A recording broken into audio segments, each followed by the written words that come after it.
The bright afternoon sun cast a warm glow over Willow Grove Park. Families sprawled on picnic blankets, children's laughter echoed from the playground, and joggers passed by with earbuds securely in place.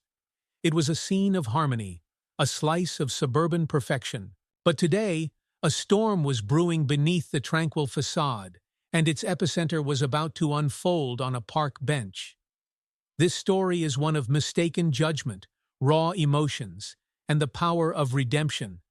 It's about two people whose worlds collided in an unexpected way, forcing them, and those watching, to confront their own biases. Stick around as we unravel this tale of assumptions gone awry, and the surprising truths that emerge in their wake. If you're new here, don't forget to like, subscribe, and share this story with anyone who loves a twist-filled, heartfelt tale. Let us know in the comments. Have you ever judged someone too quickly, only to find out later how wrong you were? Let's dive in. Willow Grove Park hummed with activity that Saturday afternoon. Among the crowd was Edith Myers, a woman in her early 50s with neatly styled gray hair and a sharp, purposeful stride. She carried herself with an air of self-assured authority, the kind that demanded respect, or at least compliance. Edith loved this park. To her, it represented everything good about her small suburban town. She visited often, walking her golden retriever Max and chatting with other regulars. But today, as she strolled toward her favorite bench, someone, made her pause. Sitting comfortably on the bench was a man around her age, wearing a bright red cap with bold white letters, "Make America Great Again." Edith's jaw tightened. The sight of that hat brought a flood of emotions she hadn't expected. To her, it symbolized division, exclusion, and everything she believed didn't belong in a space like this. The man himself seemed oblivious to the stares his choice of headwear attracted. He leaned back casually, reading a paperback novel, his face calm and unbothered. Her dog Max wagged his tail, tugging slightly at the leash. But Edith barely noticed. Her thoughts raced. How could someone wear that hat here? Was he trying to provoke a reaction? She felt a duty to act, to protect the inclusivity she cherished in her community. With a sharp tug of Max's leash, Edith marched over to the bench. The man didn't look up as she approached, though she could tell he'd noticed her.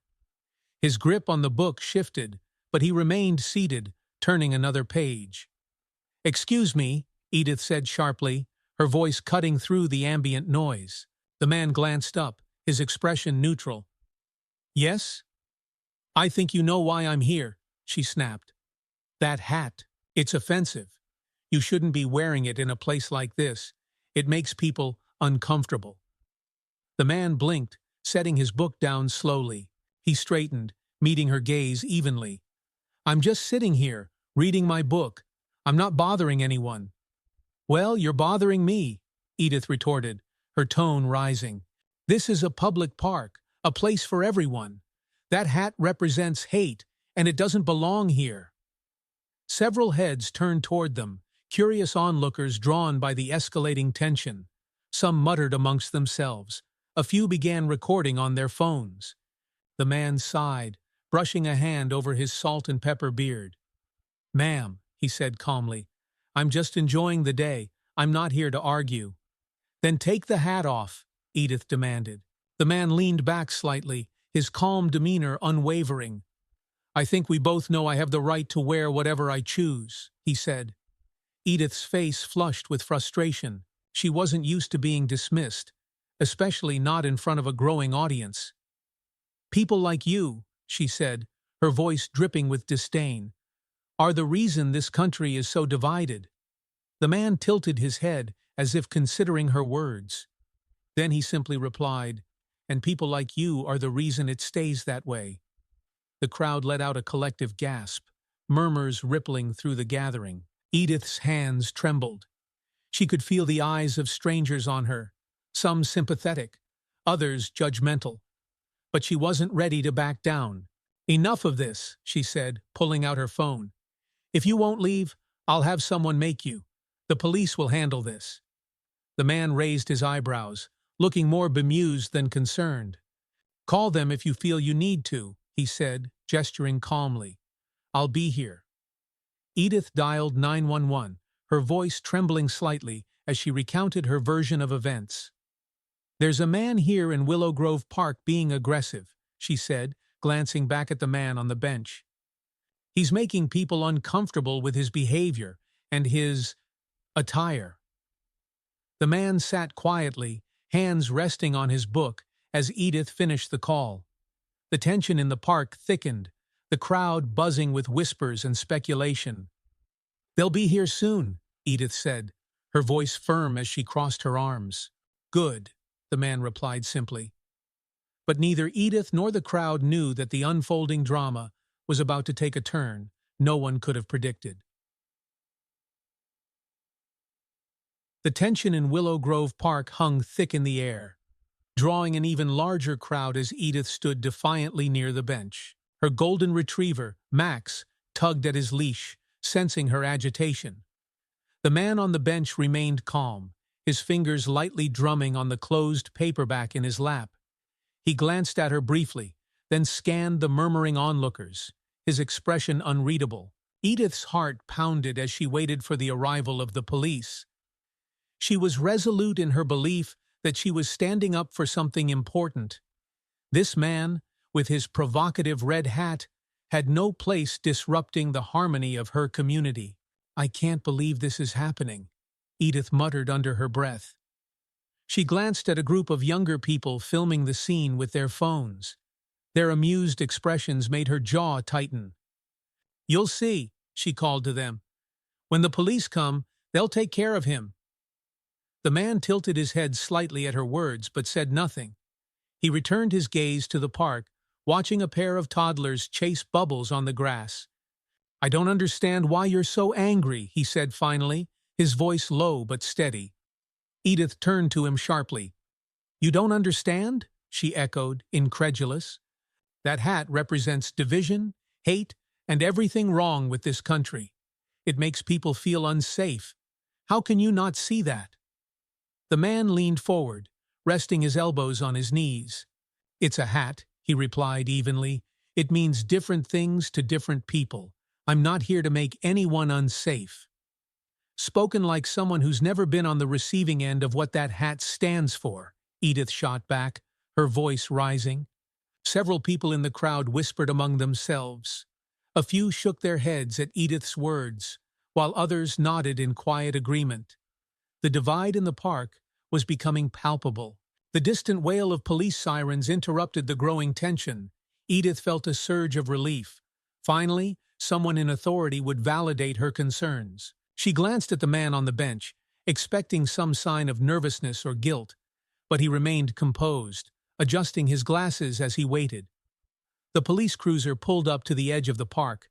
Two officers stepped out, their uniforms crisp and authoritative. The first officer, a tall man with a no-nonsense demeanor, scanned the scene with a practiced eye. The second officer, a woman with a calm but commanding presence, surveyed the crowd. Edith stepped forward quickly, waving them over. Officers, thank you for coming, she said, her voice urgent. This man is causing a disturbance. He's intimidating people with that hat and being aggressive. The male officer raised an eyebrow, glancing at the man on the bench. Aggressive? He asked, his tone measured. Yes, Edith insisted. That hat. It's a symbol of hate, and he's using it to provoke everyone here. He refuses to leave, even though people are clearly uncomfortable. The female officer approached the man, who had risen from the bench as they arrived. He greeted her with a polite nod, his posture relaxed. Sir, she began, we received a call about a disturbance. Would you mind telling us what's going on? Of course, officer, the man replied. I've been sitting here reading my book. This lady came over and demanded I leave because of my hat. I haven't said anything threatening, nor have I acted aggressively. I just told her I wasn't going to leave. The male officer scanned the crowd, his gaze lingering on a few people holding up their phones. Has anyone witnessed aggressive behavior from this man? He asked, his voice carrying. A murmur rippled through the onlookers, but no one spoke up. A middle-aged man near the front of the group finally shrugged. "I've been here the whole time," he said. "He's just been sitting there. Didn't raise his voice or anything." Edith's face flushed. "Of course he's not going to act out now," she argued. "But the hat, it's hateful. Isn't that enough?" The female officer turned back to her, her expression neutral but firm. "Ma'am, wearing a hat, even one that some find controversial, isn't a crime. Unless he's made a threat or engaged in behavior that puts someone in danger, he hasn't broken any laws." "But," Edith started, her voice faltering. She looked at the crowd for support, but most of them avoided her gaze. Some whispered to each other, their expressions skeptical. The male officer raised a hand, cutting her off gently. "Ma'am, we're here to ensure everyone's safety and rights. That includes his right to sit in this park and wear his hat." The crowd began to murmur louder, some people laughing softly. Edith's stomach churned. This wasn't how it was supposed to go. She glanced at the man, who stood quietly, his hands resting at his sides. He wasn't smug, but there was a quiet confidence about him that made her feel even smaller. The female officer touched her earpiece as a message came through on her radio. Her eyes widened slightly, and she exchanged a quick glance with her partner. The male officer's eyebrows lifted in surprise, and he looked back at the man on the bench. "Sir," the female officer said, addressing the man with a tone of newfound respect, "would you like us to take any further action here?" The man gave her a small smile and shook his head. "No, thank you, officer. I think we're all good here." Edith's brow furrowed in confusion. What had just happened? Why were the officers suddenly deferring to this man? The male officer turned back to the crowd. "Ladies and gentlemen, thank you for your cooperation. Let's disperse and let everyone enjoy the park." But before they could leave, the female officer spoke again. "Thank you, Chief Carter," she said, her voice low but audible enough for those nearby to hear. The crowd stilled. Edith's heart sank. "Chief Carter?" Her eyes darted back to the man, her face going pale as realization set in. The man, Chief Gabriel Carter, head of the local police department, picked up his book and nodded politely to the officers. "Thank you for handling this professionally," he said. Then, turning to Edith, he added, "I hope this serves as a reminder not to judge people too quickly, ma'am." As Chief Carter walked away, the crowd burst into murmurs and scattered applause. Edith stood frozen, her embarrassment washing over her like a wave.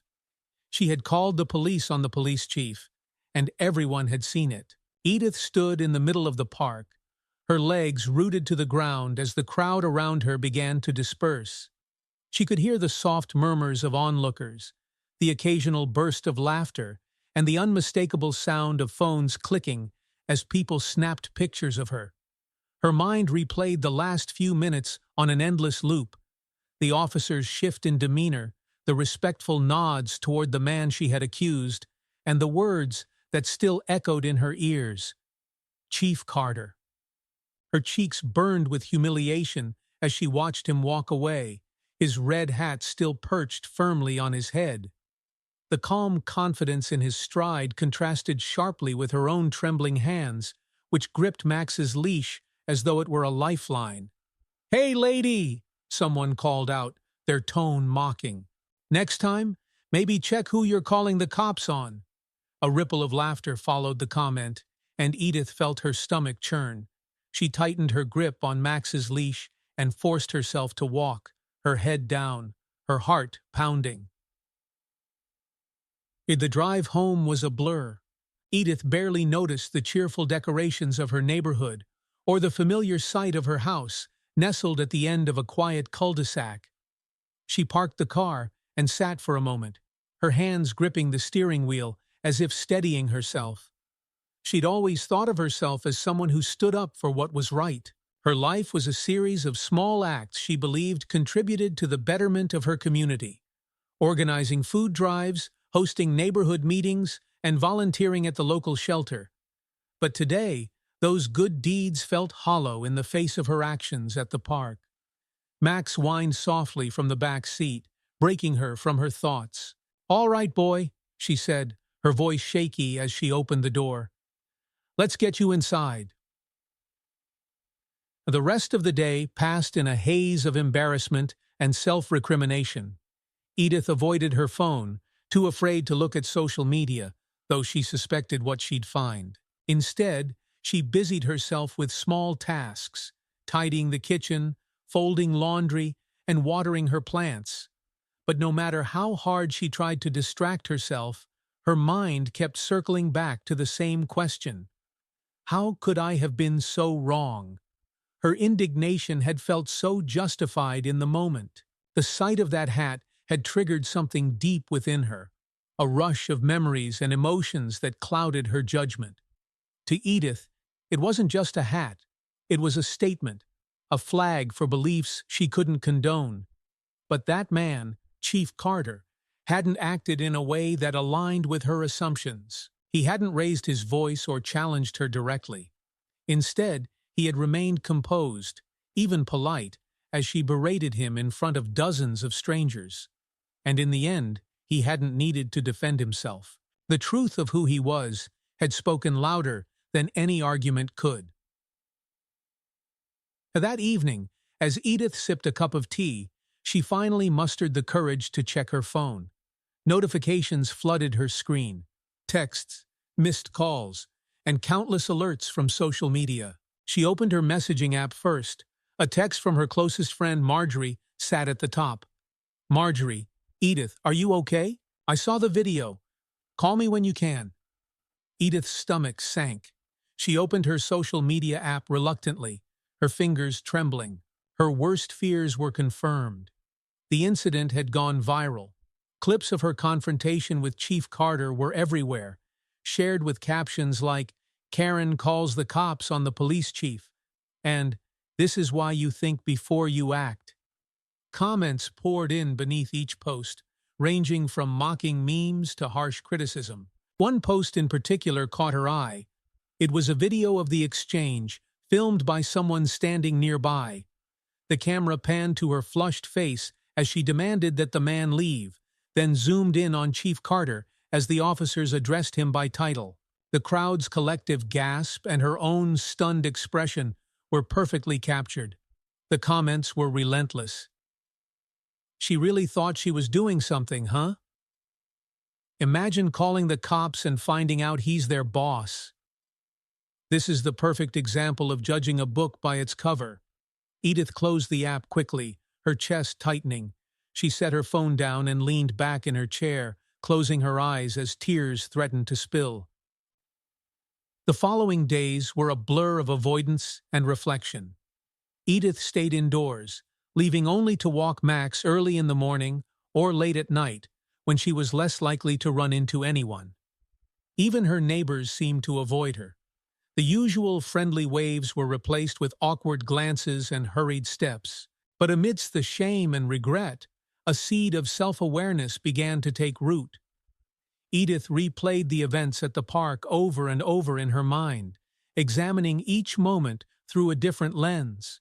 What if she had paused to ask herself why the hat had bothered her so much? What if she had chosen to approach the man with curiosity instead of confrontation?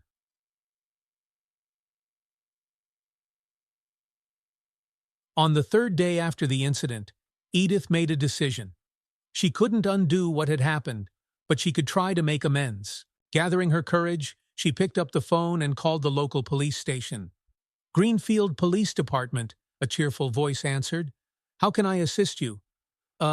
Yes," Edith began, her voice hesitant. "My name is Edith Myers, and I'd like to speak with Chief Carter. It's about what happened at the park the other day." There was a brief pause. "Please hold." Edith's heart raced as she listened to the hold music. She half expected the call to be denied, for the chief to refuse to hear from her. But after a few minutes, the receptionist returned. "Chief Carter has agreed to meet with you. Can you come by tomorrow at 3 p.m.? Edith swallowed hard. "Yes, thank you." That night, Edith lay awake in bed, her mind racing. What would she say to him? Would he even listen? She rehearsed her apology over and over, trying to find the right words to express her regret. She wasn't sure if she deserved his forgiveness, but she knew she had to try. The next afternoon, Edith stood outside the Greenfield Police Department, her nerves threatening to undo her resolve. The large glass doors reflected her tense expression, the lines of worry etched deep into her face. She clutched Max's leash tightly. Her golden retriever had insisted on following her to the station, as if sensing her unease. She took a deep breath, squared her shoulders, and stepped inside. The station buzzed with quiet activity. Officers moved purposefully through the halls, their uniforms crisp, their conversations low and professional. Edith hesitated at the reception desk, unsure of how to proceed. The young woman at the desk looked up, her polite smile faltering slightly as recognition dawned. "Mrs. Myers?" Edith nodded, feeling a fresh wave of embarrassment wash over her. "You're here to see Chief Carter," the receptionist said, her tone neutral. "He's expecting you. This way, please." Edith followed her down a quiet hallway, Max padding faithfully by her side. At the end of the hall, the receptionist stopped in front of a door marked Chief Gabriel Carter and knocked softly. "Come in," came the deep, steady voice from inside. The receptionist opened the door and stepped aside. "Go ahead," she said, gesturing for Edith to enter. Edith walked in cautiously, her eyes landing on Chief Carter seated behind a neatly organized desk. He looked up from a stack of papers, his expression calm but unreadable. The same quiet confidence he'd displayed at the park was present now, but there was no malice in his gaze. "Mrs. Myers," he said, rising to his feet and extending a hand. "Chief Carter," Edith replied, shaking his hand with a trembling grip. She noticed his firm, steady handshake and the kindness in his eyes, which only deepened her regret. "Please, have a seat," he said, gesturing to the chair across from his desk. Edith sat, placing Max's leash on the floor beside her. The golden retriever lay down quietly, his head resting on his paws. For a moment, the room was silent, except for the soft hum of a ceiling fan. Edith fidgeted with the strap of her purse, struggling to find the words. "Thank you for agreeing to meet with me," she began, her voice barely above a whisper. Chief Carter leaned back in his chair, his hands clasped together. "I have to admit, I was surprised by your request," he said evenly. Edith nodded, swallowing the lump in her throat. "I wanted to apologize," she said, her voice trembling slightly, "for what happened at the park, for what I said, and for how I acted. I let my emotions get the better of me." Carter studied her for a moment, his expression softening. "Go on," he encouraged. Edith took a deep breath. "When I saw you sitting there wearing that hat, I didn't see a person. I saw a symbol, one that brought up a lot of anger and fear. I assumed the worst about you without knowing anything about who you were or why you were there. I thought I was standing up for what was right, but I realize now that I was just reacting out of my own biases."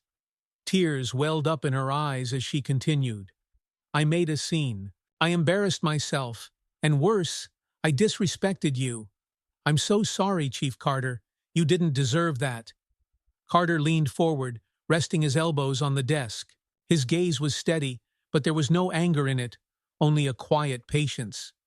"Mrs. Myers," he began, his tone measured, "I appreciate you taking the time to come here and say that. It takes courage to admit when you're wrong."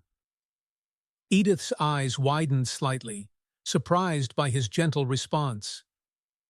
"Thank you," she whispered. He leaned back again, folding his arms. "Let me ask you something. Why do you think you reacted the way you did?" The question caught her off guard. She hesitated, then said, "I think I've been angry for a long time.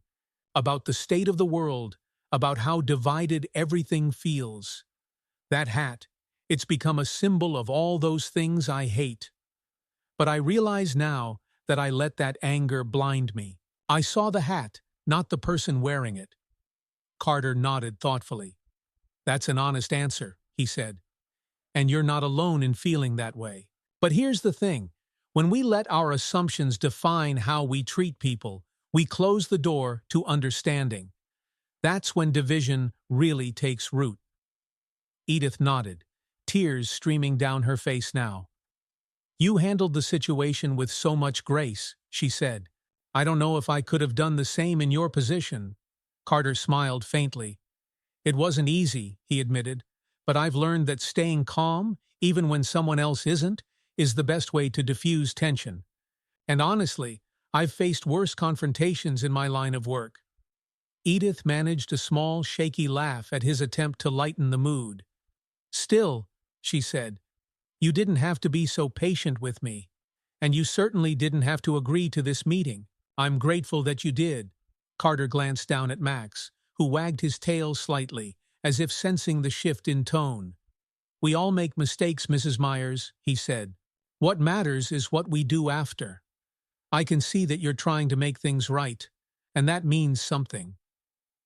Edith felt a weight lift from her shoulders at his words. I am, she said. I want to do better. I want to understand people instead of judging them. Carter nodded. That's a good place to start, he said. They sat in silence for a moment, the tension in the room replaced by a quiet understanding. As Edith stood to leave, she extended her hand again. Thank you, Chief Carter, she said, for your patience and for giving me this chance. Carter shook her hand firmly. Take care of yourself, Mrs. Myers, he said. And remember, progress takes time. Don't be too hard on yourself. As Edith walked out of the station, Max trotting beside her, she felt a strange mix of emotions, relief, gratitude, and determination. She couldn't undo the mistakes she'd made, but she could take responsibility for them. This wasn't the end of her journey. If anything, it was the beginning of a new chapter in her life, one where she would strive to listen more, judge less, and meet others with the same grace that Chief Carter had shown her. The days following Edith's meeting with Chief Carter marked the beginning of a transformative period in her life. It wasn't an easy journey. The weight of her actions at Willow Grove Park still loomed large. Every trip to the grocery store, every walk with Max, seemed to bring sidelong glances and whispers that pierced her confidence. But Edith had made a promise to herself in that police station, to change, to learn, and to rebuild. She started small. On her morning walks with Max, she greeted her neighbors with a tentative smile and a wave, even if they avoided her gaze. She stopped by the community center and signed up to volunteer for the monthly food drive. And perhaps most importantly, she began to listen. An unexpected ally. A week after the park incident, Edith decided to visit a local support group focused on fostering community understanding. It was a group she had heard about from Marjorie, who had gently encouraged her to attend. It's not a judgmental space, Marjorie had assured her over the phone. It's just people sharing their experiences. You might find it helpful. Edith hesitated before entering the small, cozy room at the community center. Folding chairs were arranged in a circle, and a diverse group of people, ranging in age and background, chatted quietly as they waited for the meeting to begin. Welcome, said a kind-looking woman in her 40s, standing at the entrance. I'm Rachel, the facilitator. Is this your first time here? Edith nodded.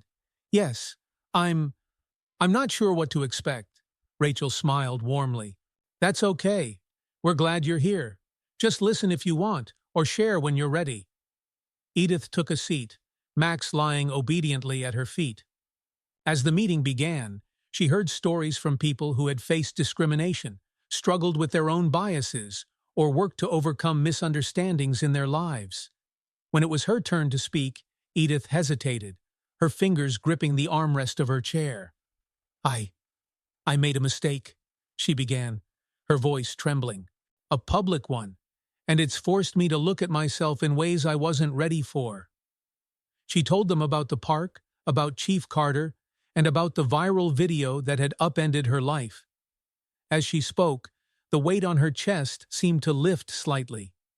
She expected judgment or even ridicule, but when she looked around, the faces she saw were compassionate. "Thank you for sharing," Rachel said. "Acknowledging our mistakes is one of the hardest and most important steps toward growth." A man across the circle, a retired teacher named Carlos, nodded. "We've all had moments we wish we could take back," he said. "What matters is what we do after those moments." By the end of the meeting, Edith felt a cautious sense of hope. For the first time in weeks, she felt like she wasn't alone in her struggles. Daichiwan, reaching out. The next step on Edith's journey was reconnecting with her community, particularly those she had distanced herself from in the past.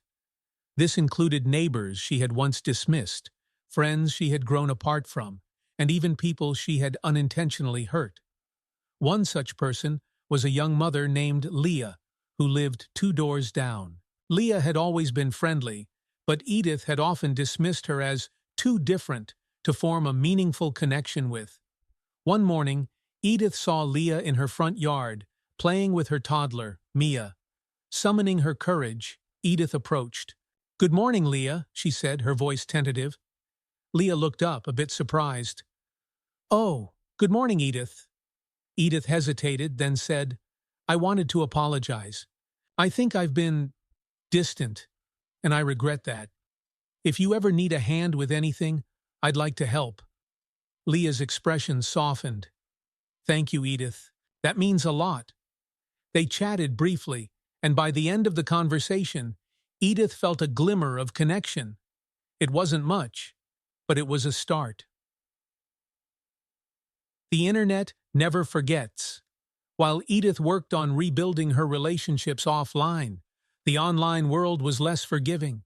The viral video of her confrontation with Chief Carter continued to circulate, racking up views and comments. Some of the messages were cruel, others more thoughtful, but all served as a constant reminder of her mistake. One evening, Edith sat at her computer, staring at the comments section of a local news article about the incident. Her hand hovered over the keyboard as she debated whether to say anything. Finally, she began typing. "I'm the woman from the video. My name is Edith Myers, and I'd like to apologize. I was wrong to judge someone without knowing anything about them. Chief Carter showed me more grace and patience than I deserved, and I'm working hard to learn from this experience. I know I can't undo what happened, but I hope to move forward in a way that reflects the lessons I've learned." She hesitated before hitting post, but when she did, a strange sense of relief washed over her. Over the next few days, Edith noticed responses to her comment. While some remained critical, others were surprisingly supportive. "It takes guts to own up to your mistakes. Good for you. Glad to see you're learning and growing." These small validations reminded Edith that change was possible, even in the face of public scrutiny. Bagsinon sa a chance encounter. A month after the park incident, Edith returned to Willow Grove Park. She had avoided the place for weeks, too embarrassed to face the memories. But today felt different. She brought Max along, hoping the familiar routine would help ease her nerves. As she walked past the playground, she spotted a familiar figure sitting on a bench, the same bench where the confrontation had taken place. Chief Carter. He was reading again, the same calm demeanor about him. This time, the red hat was absent, though Edith doubted its presence would have provoked her now.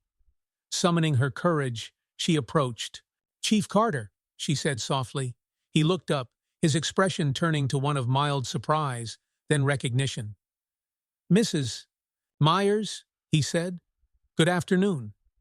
"I didn't expect to see you here," she admitted, shifting awkwardly. "I come here often," he replied. "It's a good place to unwind." Edith nodded. "I just wanted to thank you again, for how you handled everything, and for the lessons you taught me without even meaning to." Carter smiled faintly. "It's good to see you again," he said. "I hope you're doing well." "I'm trying," she said honestly, "and I think I'm getting there." Carter nodded. "That's all any of us can do." As Edith walked away, a sense of closure settled over her. The park, once the site of her greatest embarrassment, now felt like a place of possibility, a reminder that even in our lowest moments, there's room to grow. The brisk autumn air filled Willow Grove Park, carrying the scent of dry leaves and faint traces of fresh-baked goods from a nearby farmer's market. Edith Myers stood near the community pavilion, watching volunteers set up tables for a neighborhood potluck. She tugged her scarf closer against the chill, marveling at how different the park felt to her now. It wasn't just a place she walked Max or a stage for her public downfall. It was becoming a symbol of her effort to rebuild, to reconnect, and to contribute meaningfully. Weeks had passed since her encounter with Chief Carter, and though the memory of her misstep still stung, it no longer consumed her. Instead, she had channeled her energy into small but meaningful actions, mending relationships, listening more carefully, and taking responsibility for fostering a better sense of community. Today, the potluck was her biggest effort yet. The community gathering. The event had started as an idea from Marjorie. "Why not host something that brings everyone together?" Marjorie had suggested over coffee. "Food always works, and it could be your way of showing you're serious about moving forward." Edith had hesitated at first. The thought of putting herself out there again was daunting. But the more she considered it, the more the idea felt right. With Marjorie's help, Edith had reached out to neighbors, local businesses, and community leaders. To her surprise, the response had been overwhelmingly positive. People offered to bring dishes, set up tables, and spread the word. Even those who had once avoided her now seemed willing to give her the benefit of the doubt. Now, as she watched families arrive with trays of food and thermoses of cider, Edith felt a cautious sense of pride. An unexpected conversation. As Edith arranged plates and utensils on a table, she noticed Leah approaching with her toddler, Mia, balanced on one hip. "Hi, Edith," Leah said warmly. "This looks amazing. Thank you for organizing it." Edith smiled, still not entirely used to such kind words. "It's a group effort," she said, "but thank you for coming." Leah set Mia down and glanced around the bustling pavilion. "It's nice to see everyone together," she said. "Feels like the old neighborhood again." Edith hesitated before speaking. "Leah, I've been meaning to say, I really regret how distant I was before. I don't know why I thought we wouldn't get along." Leah tilted her head, her expression softening. "I think you do know," she said gently. Edith looked down, ashamed. "But you're here now," Leah continued, "and that counts for a lot." The sincerity in Leah's voice brought a lump to Edith's throat. "Thank you," she said softly. The chief returns. As the potluck hit its stride, Edith spotted a familiar figure at the edge of the pavilion. Chief Carter stood with his hands in his pockets, observing the scene with quiet interest. He wore his usual composed expression, though there was a trace of amusement in his eyes. Edith hesitated, then walked over to greet him. "Chief Carter," she said, her tone warm but respectful. "I didn't expect to see you here." "I heard about the event," he replied. "Thought I'd stop by and see it for myself." Edith gestured to the tables of food and the groups of neighbors chatting animatedly. "It's been a long time since we've had something like this," she said. "It's a good thing," Carter replied. "Bringing people together, it's what a community needs." Edith nodded, then took a deep breath. "I wanted to thank you again," she said, "not just for how you handled things at the park, but for what you said afterward. It really stuck with me." Carter gave her a small smile. "I'm glad to hear that. Growth isn't easy, but it's worth the effort." As they talked, several people came up to greet Carter, shaking his hand or offering him a plate of food. It was clear he was well respected, not just as a leader, but as a person. Edith watched the interactions with a mixture of admiration and gratitude. The moments of grace. Later that afternoon, as the potluck wound down, Edith found herself standing by the playground, watching children climb on the jungle gym. She thought about the day of the confrontation, how she had viewed the park as a battleground for her convictions rather than a shared space for everyone. Now, she saw it differently. She turned to Marjorie, who had joined her. "You know," Edith said, "if you'd told me a month ago that I'd be organizing a potluck and chatting with Chief Carter, I would have laughed in your face." Marjorie chuckled. "You've come a long way, Edith." "I've still got a long way to go," Edith admitted, "but I'm starting to realize that's okay." Marjorie nodded. "It's not about getting everything right. It's about trying. And you're doing that." Reflections. As the sun began to set and the last few neighbors packed up their dishes, Edith sat on a bench with Max at her feet. The park had grown quiet again, the earlier bustle replaced by a peaceful calm. She thought about how far she had come since that fateful day. The shame of her actions hadn't disappeared, but it had transformed into something more constructive, a motivation to be better, to listen more, and to judge less. Edith looked down at Max, scratching behind his ears. "We're getting there, aren't we, boy?" she murmured. The golden retriever wagged his tail in response. For the first time in a long while, Edith felt at peace. Astiki. Winter arrived in Willow Grove, draping the park and neighborhood in a quiet blanket of snow. Edith Myers sat at her kitchen table, sipping a cup of tea and gazing out the window at the frosty world beyond. Max lay curled at her feet, snoring softly.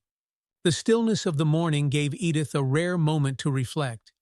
It had been 2 months since the confrontation at the park, a moment that had fractured her sense of self, but also opened the door to transformation.